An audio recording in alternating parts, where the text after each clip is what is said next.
Assalamualaikum warahmatullahi wabarakatuh. Perkenalkan, nama saya Dr. Vita Cita Emia Tarigan SILLM. Saya adalah pengampu mata kuliah Hukum Internasional. Dalam mata kuliah ini, kami, tim pengembang Hukum Internasional, telah membuat rencana pembelajaran semester atau RPS. Mata kuliah ini adalah mata kuliah dengan rumpun mata kuliah MKWP, di mana mata kuliah ini diberikan kepada semester 3. Adapun dosen pengembang mata kuliah ini adalah dosen-dosen yang ada di dalam jurusan Hukum Internasional, yaitu saya, Prof. Dr. Stianoto, Prof. Dr. Suhaidi, Prof. Dr. Ningrum, Dr. Rosmalinda, Dr. Fajar Haifi, Dr. Yati, Dr. Jeli, Siti Khairunisa, dan Riyadi Al-Hayah. Adapun capaian pembelajaran yang dibebankan kepada mata kuliah ini, yang pertama adalah menguasai asas, teori, doktrin, dalil-dalil hukum, dan norma hukum sesuai dengan pengetahuan hukum nasional dan internasional. Yang kedua, mampu menerapkan ilmu hukum yang berkeadilan melalui kajian dan analisis terhadap masalah hak asasi manusia dalam lingkup nasional dan global, serta secara berkualitas dan bertanggung jawab. Adapun capaian pembelajaran mata kuliah yang pertama adalah mahasiswa dapat memahami konsep-konsep dasar hukum internasional. Yang kedua, mahasiswa dapat menganalisis secara kritis pelaksanaan hukum internasional di Indonesia dan di dunia. Adapun kemampuan akhir tiap tahap belajar atau subcup PMK mata kuliah ini yang pertama adalah mahasiswa dapat menjelaskan pengertian, perkembangan, serta sifat dan hakikat hukum internasional. Yang kedua, mahasiswa dapat menjelaskan dasar berlakunya hukum internasional, asas hukum internasional, dan kekuatan mengikatnya aturan hukum internasional. Yang ketiga, mahasiswa dapat menerapkan hubungan hukum internasional dan hukum nasional.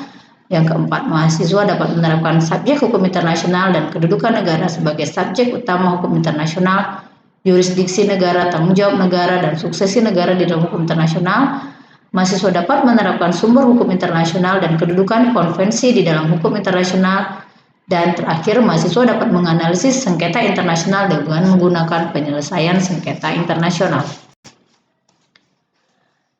Mata kuliah ini menggunakan beberapa metode, diantaranya adalah problem based learning, diskusi, presentasi, dan membuat karya tulis.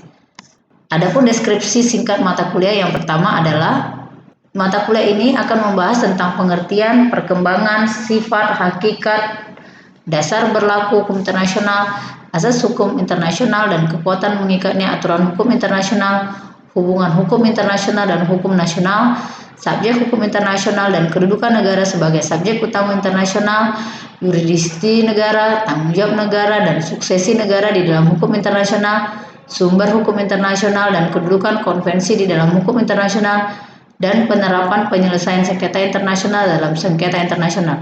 Bahan utama untuk mata kuliah ini adalah buku ajar hukum internasional yang dikembangkan oleh saya dan kawan-kawan dengan bahan pendukung yaitu karangan Malcolm and Shaw, Martin Dixon, Bardo Fassbender, David Harris, Cecily Rose, Panos Alexander, Atif Latufil Hayat, dan Wala Adolf.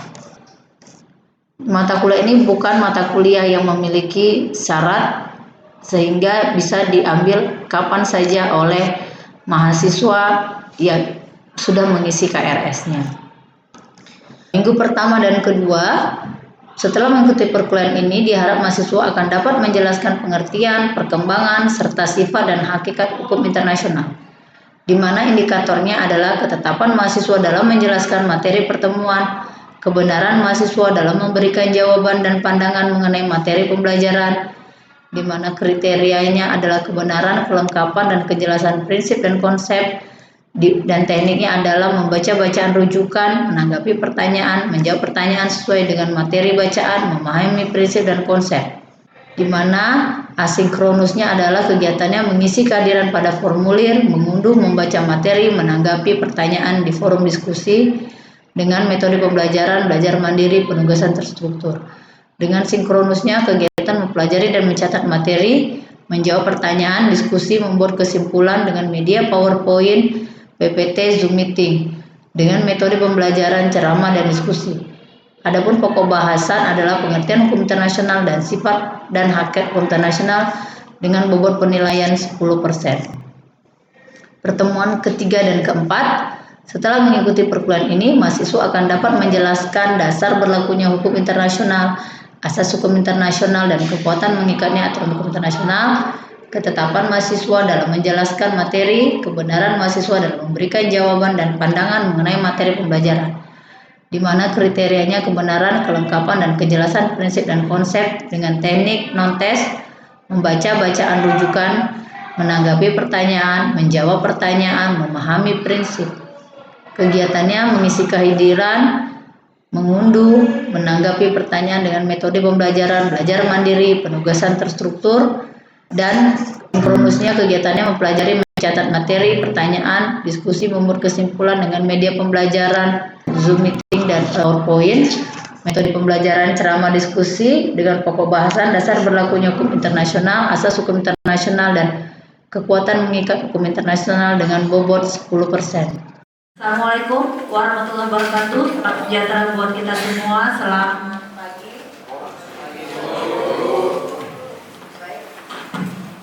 Baik, saya akan merefresh ya. Saya akan merefresh karena kita kan janji mau buat proyek kan. Nah, salah satu slide yang paling penting itu adalah bagian analisis. Ini adalah inti daripada slide yang akan kalian kerjakan. Baik ya. Nah,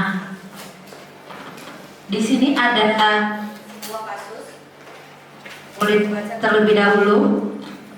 Tentara Alfa menempati dua pria negara Beta selama penggerebekan di sebuah daerah namanya Lotus yang diduduki oleh negara Alfa. Hingga bila di total ada 17 orang Beta yang tewas di tangan pasukan Alfa sejak Januari 2020. Kementerian Kesehatan Beta menginformasi nama pria yang meninggal pada pukul 7 pagi waktu setempat. Dilansir koran, satu di antara korban tewas bernama Jawad Farid Baukane, pria berusia 57, adalah ayah dari 6 orang anak dan merupakan guru. Oke?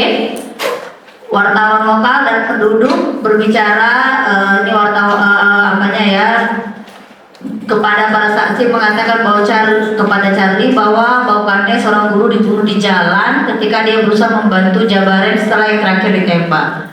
Guru itu terbunuh ketika pejuang perlawanan terluka di bawah rumahnya. Ya kan? Baukane pergi membawa Adam ke rumahnya untuk memberi perawatan ketika penembak jitu menembaknya. Jadi dia mau menolong orang, ya kan? Seorang guru, kata kementerian, pembunuhan kedua pria itu membuat jumlah warga Beta yang dibunuh oleh tentara negara Alfa dalam 19 hari menjadi 17 orang, termasuk 4 diantaranya adalah anak-anak. Nah, dari sini kita menganalisa kasus. Nah, berdasarkan apa? Namanya berdasarkan sumber hukum internasional. Oke? Apa itu sumber hukum? Ya, sumber hukum yang digunakan dalam pembentukan dan penetapan hukum. Jadi, apa itu sumber hukum? Adalah sumber-sumber. Jadi segala macam bahan yang digunakan dalam pembentukan dan penerapan. Mukhtar Kusuma Atmaja mengatakan sumber hukum jawaban atas pertanyaan di mana kita dapat menemukan hukum. Lalu J.G. Starke menggunakan istilah material source yang diartikan sebagai bahan-bahan aktual yang dipergunakan para sarjana hukum internasional untuk menetapkan hukum yang berlaku bagi suatu situasi tertentu. Oke, kita pakai yang paling general adalah pasal 38 Piagam Mahkamah Internasional. Lanjut.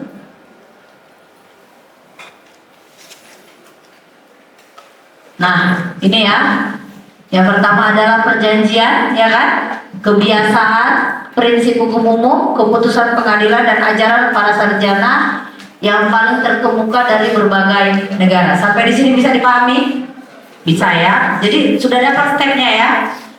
Lanjut. Nah, karena yang kita bahas adalah hukum humanitar internasional, maka dan kasusnya adalah pembunuhan guru. Nah, pertama kita harus lihat dulu di perjanjian internasional ada nggak yang mengatur mengenai hal ini? Pembunuhan guru atau warga sipil oleh tentara. Mungkin tidak bisa spesifik guru, tapi kita bisa ambil ke warga sipil, ya, karena bukan orang yang mengangkat senjata. Sama seperti saya bilang, dibedakan antara orang yang mengangkat senjata, tentara, kombatan, warga negara sipil, ya. Lalu kita lihat kebiasaan, ada nggak kebiasaan internasional yang dilanggar dari kasus ini? Lalu kita harus lihat, ada nggak prinsip-prinsip hukum umum yang dilanggar? Ya, paham ya? Lalu pernah ada nggak keputusan pengadilan atau ajaran-ajaran, pendapat-pendapat para sarjana mengenai hal ini? Jadi langsung masuk ke topiknya. Ingat, jadi langsung masuk ke topiknya. Tadi kan general dia kan, baru kita masuk ke topiknya. Sampai sini bisa dipahami? Bisa diikuti ya? Baik. Nah, kita lihat dalam perjanjian internasional tentang pembunuhan guru atau warga sipil, ada dikenal istilahnya Konvensi Jenewa tahun 1949.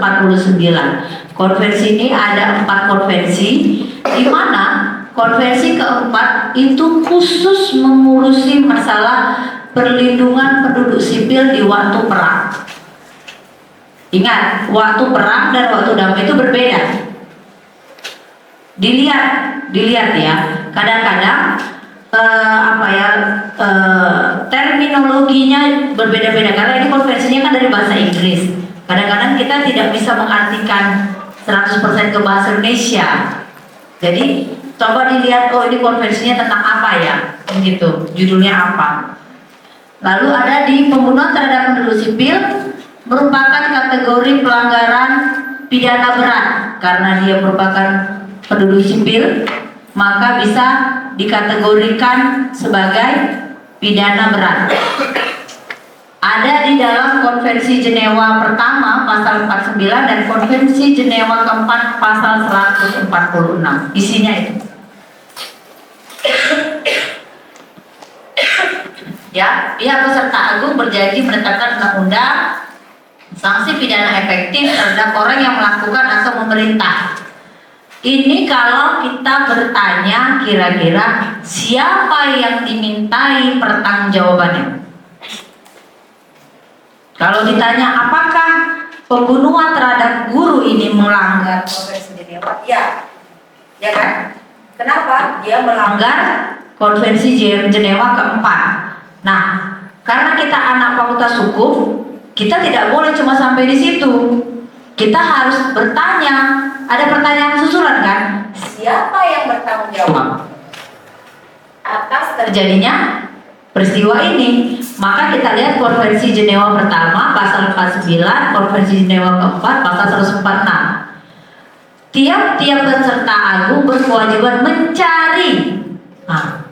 mencari orang-orang yang disangka telah melakukan atau memerintahkan. Bisa juga untuk memerintahkan. Jadi bukan hanya yang membunuh, tapi yang menyuruh juga. Paham ya? Paham kan? Ya, melakukan pelanggaran berat yang dimaksud dan harus mengadili. Jadi tidak boleh cuma udah ketemu orangnya baru nggak diapa-apain, enggak. Harus wajib diadili. Oke? Ya kan? Jika dikehendakinya sesuai dengan ketentuan perundang-undangan. Tapi kalau tidak mampu, dia boleh menyerahkan kasus itu kepada pihak lain. Kadang-kadang ada beberapa negara yang dia tahu pimpinannya atau bagaimana, dia takut ada konflik di dalam interest, dia bilang kami kasih aja ke pengadilan internasional. Boleh. Agar apa? Agar kasus ini bisa diselesaikan. Ini kalau kita bicara soal konvensi. Nah, berikutnya ya, ternyata ada pasal 5 Statuta Roma yang mengatakan kemana kita mau kasih kalau tidak punya pengadilan yang mengatur masalah itu. Kita bisa kasih ke namanya ICC, International Criminal Court. Oke? Nah, sampai sini jelas kan? Dari hulu ke hilirnya apa ya? Sampai kemana dia? Nah itu, jadi kita anak fakultas hukum itu harus menyeluruh. Jadi kalau ditanya ada pelanggaran misalnya, ada kekerasan, ada tindak pidana, bukan hanya mencari siapa korban, bagaimana korbannya, ya kan? Apa peristiwanya, kausalitas, siapa yang tanggung jawab, terus kemana mau dikasih ini semua sampai tuntas misalnya. Oke?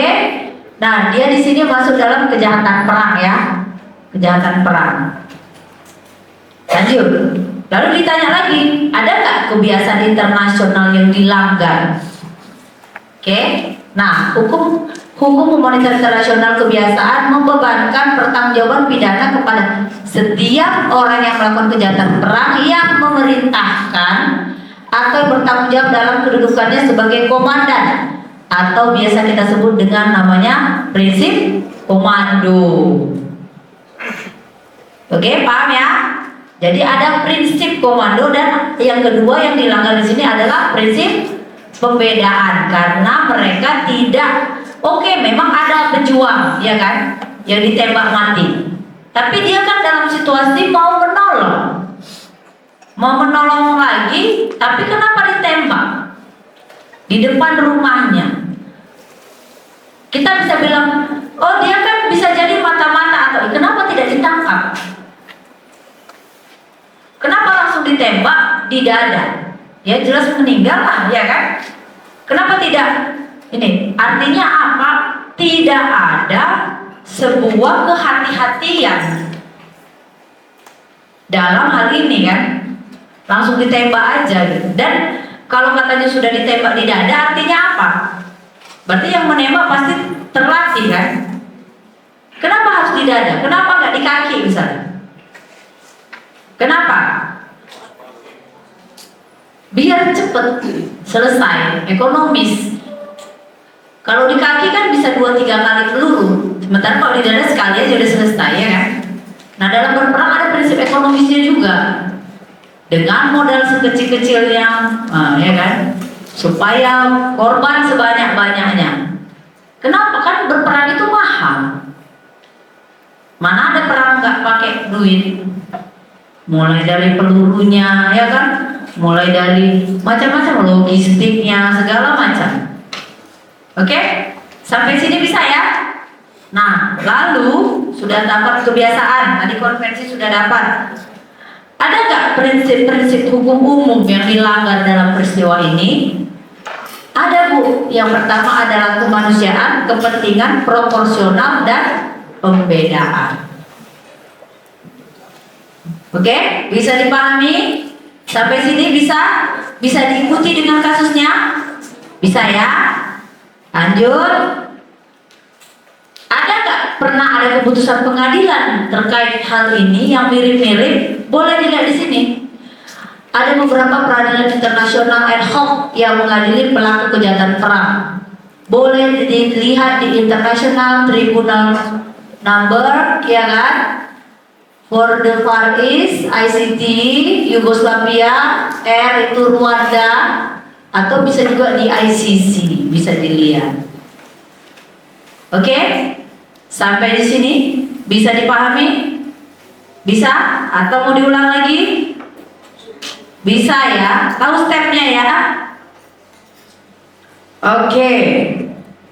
Ada yang mau didiskusikan? Jadi awal, jika mendapat sebuah kasus seperti Bu, ini kan nanti mau dibuat jadi satu slide. Gimana caranya? Dibuatnya banyak slide gitu ya kan? Boleh, betul. Itu poin per poin. Oke, di konvensi berapa? Melanggar apa? Ya, jadi langsung aja konvensi Jenewa pasal sekian sekian sekian. Gak perlu ditulis barang siapa oleh karena semua ditaruh. Itu nanti. Baru yang kedua kita cerita kebiasaan. Ada nggak kebiasaan yang dilakukannya? Ada nggak prinsip hukum? Ada nggak doktrin? Ada nggak kasus sebelumnya? Oh ada. Si Anu lawan si Anu. Kan bisa dijadikan satu slide kan? Kalau bentuknya adalah PowerPoint, bisa satu slide nih kan? Untuk analisa kasus saja kan? Nah, jadi kita harus berkreasi ya, dikreasikan bagaimana caranya. Atau Bu, kayaknya membosankan banget kalau misalnya cuma bentuknya slide-slide gitu. Maksudnya poin-poin. Gimana kalau saya buat gambar-gambar? Boleh. Saya buat ada suara-suaranya? Boleh. Udahlah Bu, saya buat videonya aja. Saya menerangkan. Kadang-kadang kan mahasiswa ini kreatif dia. Saya buat aja Bu. Saya buat videonya tinggal dihiperlinkkan aja kan boleh kan? Nggak ada masalah kan? Tetap satu slide juga kan? Namanya kan? Nah, jadi kreativitasnya diolah ya, dibuat kira-kira saya membuatnya gimana ya? Apa ya yang bagus ini, yang menarik, yang orang lain itu bisa lihat, oh seperti ini. Nah, jadi dan penggunaan kata-katanya harus simple, nggak perlu panjang-panjang. Boleh nggak Bu kecil-kecil kita buat, nanti nggak terbaca sama orang. Saya buat warna-warni, boleh sih. Oke, ada yang mau mencoba untuk kasusnya? Ada? Ayo silakan. Belakang. Coba. Silakan yang belakang. Satu membahas tentang konflik perang di Sierra Leone.